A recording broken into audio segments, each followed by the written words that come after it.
श्री सीताराम। शिखावस्थी के चैनल में आप सभी का स्वागत है। मैं हूं शिखावस्थी। आज इस वीडियो में हम जानेंगे चैत्र मास की पूर्णिमा तिथि कब मनाई जाएगी, सत्यनारायण भगवान की पूजा कब होगी, कथा कब सुनेंगे, चंद्रोदय का समय क्या रहेगा और इसके साथ ही स्नान दान की पूर्णिमा कब मनाई जाएगी। चैत्र पूर्णिमा पर हनुमान जन्मोत्सव भी मनाया जाता है। तो हनुमान जन्मोत्सव का पर्व हम कब मनाएंगे, किस प्रकार से मनाएंगे और क्या विशेष कार्य हमें इस चैत्र पूर्णिमा पे करने चाहिए। तो चैत्र पूर्णिमा और हनुमान जन्मोत्सव से संबंधित बहुत सारी महत्वपूर्ण बातें आज आपको इस वीडियो के माध्यम से प्राप्त होंगी। वीडियो लास्ट तक देखिएगा। अच्छा लगे तो लाइक कमेंट शेयर कीजिए और चैनल पे यदि पहली बार आए हैं तो चैनल को सब्सक्राइब जरूर कीजिए। देखिए, पूर्णिमा तिथि अपने हिंदू सनातन धर्म में बेहद खास मानी जाती है, बहुत ही ज्यादा महत्वपूर्ण होती है। पूर्णिमा तिथि जिसे हम पूर्णमासी भी कहते हैं। तो आज की तिथि जो पूर्णिमा तिथि होती है उस दिन हमारा महीना पूर्ण होता है और दूसरी तरफ देखा जाए तो पूर्णिमा तिथि से ही दूसरा महीना भी हमारा प्रारंभ होता है। तो इसलिए पूर्णिमा तिथि पर हम जो भी शुभ कर्म करते हैं तो उसका असर हमारे जीवन पे जरूर पड़ता है। इसीलिए अपने धर्म में कहा जाता है कि पूर्णिमा तिथि पर हमें कुछ ना कुछ शुभ कर्म जरूर करने चाहिए। और फिर जब बात आए चैत्र पूर्णिमा की तो वह और भी ज्यादा खास है, क्योंकि चैत्र पूर्णिमा पर ही हमारे भगवान श्री हनुमान जी का जन्मोत्सव भी मनाया जाता है। भगवान भोलेनाथ के 11वें रुद्रावतार माने जाते हैं श्री हनुमान जी, तो उनका अवतार भी इसी पूर्णिमा तिथि पर हुआ था, तो जिसे हम लोग हनुमान जन्मोत्सव के रूप में बड़े ही धूमधाम से, बड़े ही श्रद्धा के साथ मनाते हैं। तो यह जो चैत्र पूर्णिमा है 2025 में, जिसे यह हमारे सनातन धर्म की जो हमारा हिंदू कैलेंडर है उसके अनुसार वर्ष की पहली पूर्णिमा तिथि होती है। तो जो भी कार्य हम इस पूर्णिमा से प्रारंभ करेंगे तो प्रयास करेंगे कि आगे के महीनों में जो भी पूर्णिमा तिथि आती जाएंगी उनमें हम और भी ज्यादा बढ़ाते चले जाएंगे।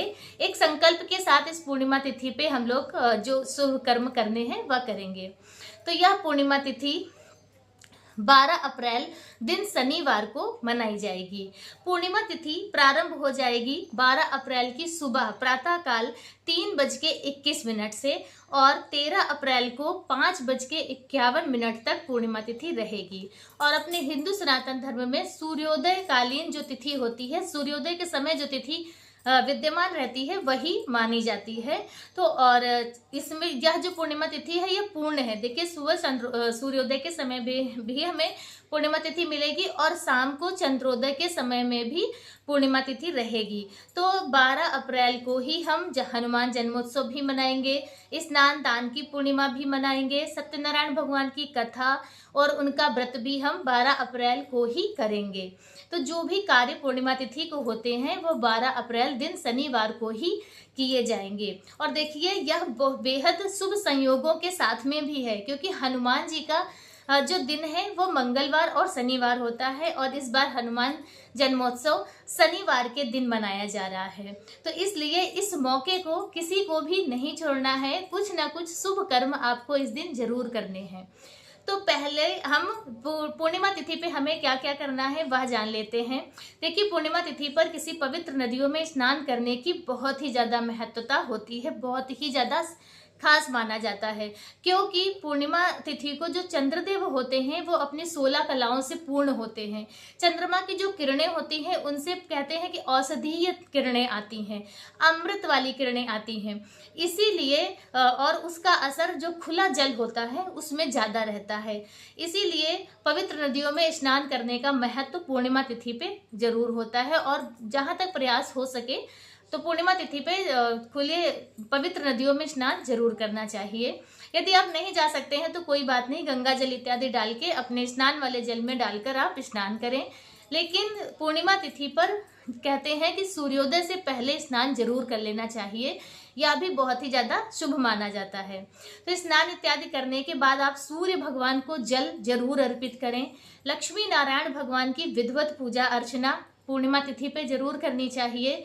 इसके साथ ही भगवान भोलेनाथ का अभिषेक जरूर करना चाहिए, क्योंकि पूर्णिमा तिथि चंद्रदेव की भी तिथि होती है और भगवान भोलेनाथ के मस्तक पे चंद्र नारायण विराजमान होते हैं। तो जब हम भोले बाबा की पूजा करते हैं तो स्वयं चंद्रदेव की पूजा हो जाती है। इसके साथ ही इसके साथ ही देखिए पूर्णिमा तिथि पर अन्नदान का विशेष महत्व होता है। तो आपको एक ब्राह्मण दंपति को भोजन पूर्णिमा तिथि पर जरूर कराना चाहिए। यदि आप भोजन नहीं करा सकते हैं तो कच्चा अनाज भी आप निकाल सकते हैं, जिसे सीधा कहा जाता है।